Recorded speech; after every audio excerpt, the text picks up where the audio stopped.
Good morning. I want to take a few moments just to take some time and reflect on the events that have taken place over the course of the last year at Hightstown High School. Last year, exactly today, on March 17th, was the last day that we had all our students, staff in our building for direct instruction.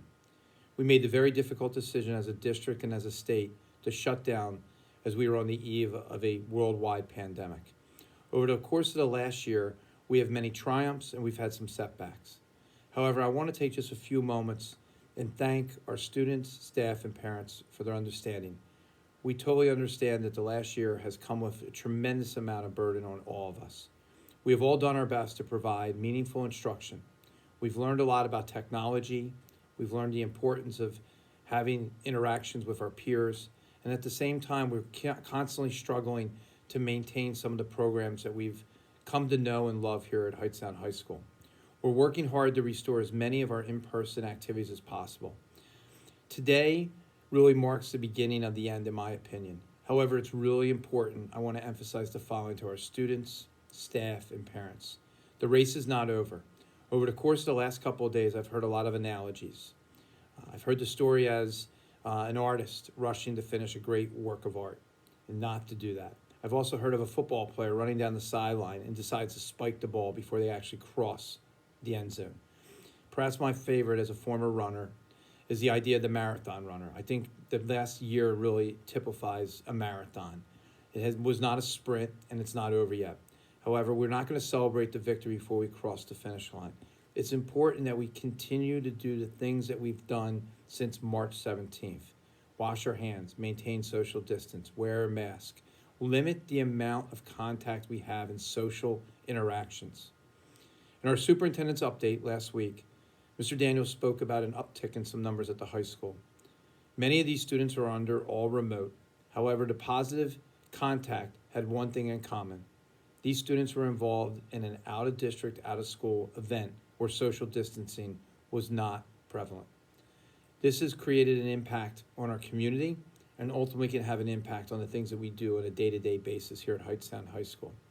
So I ask you all to remember the race is not over. We need to finish our great work of art. If we're able to do these things, we're going to be able to maintain some of the programs that we're slowly bringing back. Over the course of the next couple of weeks, when we return from spring break, we hope to have more regular contact with our athletes. We hope to have more contact with our band and our choir groups, our musical students, our robotics, and other clubs and activities. But we must do what we set out to do in March of last year. We must make sure that we are taking care of one another and doing the right things. It's not easy to do the right thing, but it's important that we maintain that. A couple brief updates before I end for today. Obviously, as we enter next week, it'll be our week leading up to spring break. Next Friday, we will have an early dismissal. We will run all 8 periods of our day, an abbreviated schedule.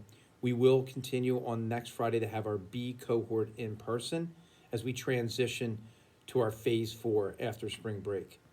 So again, this week we brought back a phase into our phase 3, which was some of our special needs students with needs that we brought back, and we're getting ready to transition on April 12th to our phase 4, where we'll have our hybrid students all in 4 days a week.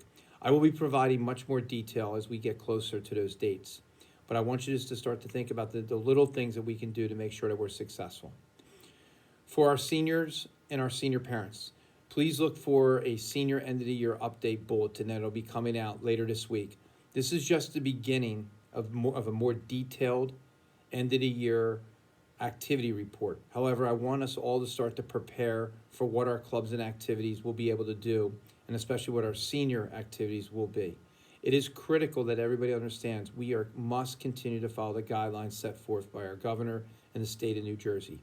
Right now, it's very limited in the amount of students that we could have at certain events. Our hope, as we plan, we need to be prepared for an increase. However, at the same time, we need to be prepared for the numbers to maintain the same. This makes it difficult. I fully understand that. However, throughout the next couple of weeks as we get closer to graduation, we'll be communicating updates and changes on a regular basis. Again, I want to thank everybody for their work over the course of the last year. I know it has not been easy, and I know every one of you have always been there for each other. Continue to look out for each other, and as always, be safe, Rams.